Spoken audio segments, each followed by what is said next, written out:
নমস্কার, বিরতির পর আরও একবার প্রত্যেককে স্বাগত জানাই পাবলিক নওয়ার পর্দায়। এই মুহূর্তের বিশেষ খবরের দিকে নজর রাখবো। প্রতি বছরের মতো এবারও ব্যাপক উৎসাহে বৃহস্পতিবার থেকে শুরু হলো রাজ্যের চতুর্দশ দেবতার মন্দিরের খার্চি পুজো। আগামী 7 দিন চলবে এই পুজো। জাতি জনজাতিদের এই উৎসবে বরাবরের মতো এবারও সকাল থেকেই মন্দির প্রাঙ্গণে ব্যাপক ভিড় লক্ষ্য করা যায়। প্রথা মেনে পুজো করলেন পুরোহিত মশাইরা। বুধবার স্নান যাত্রার মাধ্যমে সূচনা হয় এই ঐতিহ্যবাহী পূজার। মেলা প্রাঙ্গণে পূজা উপলক্ষে রাজ্য বহিরাজ্যের অনেক সাধু সন্ত আসেন। পাশাপাশি ব্যবসায়ীরা অর্থ রোজগারের জন্য নানান দোকানের পসরা সাজিয়ে বসেন। সব মিলিয়ে খার্চি পূজার প্রাঙ্গণ মিলন মেলায় পরিণত হয়। শুনব মন্দির পুরোহিতের বক্তব্য।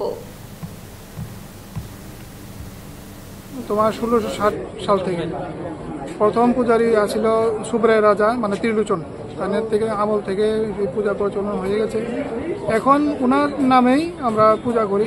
এখানে তো 14 দেবতা আছে: হর উমা, হরিমা, গণপা, বিধি, কামদেব, অগ্নি, হিমাদ্রি, সর্বদেবতা এখানে আছে। মেন পূজা সুব্রায় রাজার নামে, যে ত্রিলোচন রাজা আছে।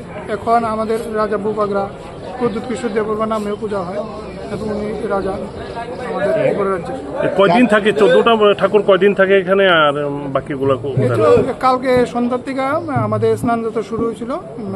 2 জুলাই থেকে 10 জুলাই পর্যন্ত মায়ের পুজো হয়। 7 দিন ব্যাপী এখানে খার্চি পূজা হয়। মানে মন্দিরে ওই যে সামনে যে মন্দিরে 14টা ঠাকুর কদিন থাকবে? এখানে থাকবে আজকে একদিনই। আর এখানে মেন মন্দিরে আজকে শিফটিং হয়ে যাব। কালকে সকালে শিফটিং হইব। 6 দিন এখানে থাকবে মেন মন্দিরে। নমস্কার। তোমার 1660 সাল থেকে প্রথম পূজারী আছিল সুব্রায় রাজা, মানে ত্রিলোচন। তার থেকে আমল থেকে এই পূজা প্রচলন হয়ে গেছে। এখন ওনার নামেই আমরা পূজা করি। এখানে তো 14 দেবতা আছে: হর উমা, হরিমা, গণপা, বিধি, কামদেব, অগ্নি, হিমাদ্রি, সর্বদেবতা এখানে আছে। মেন পূজা সুব্রায় রাজার নামে, যে ত্রিলোচন রাজা আছে। এখন আমাদের রাজা ভূপাগরা প্রদ্যুৎ কিশোর দেববর্মার নামেও পূজা হয়। উনি রাজা আমাদের রাজ্যের। কয়দিন থাকে? 14টা ঠাকুর কয়দিন থাকে এখানে, আর বাকিগুলো? কালকে সন্ধ্যার থেকে আমাদের স্নান যাত্রা শুরু হয়েছিল।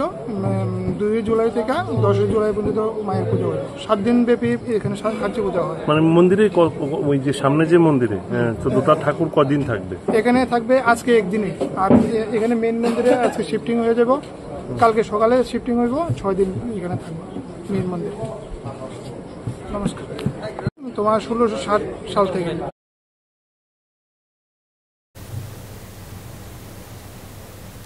এখন সময় ছোট্ট একটি বিরতির। ফিরছে বিরতির পর, ততক্ষণ পর্যন্ত সঙ্গে থাকুন।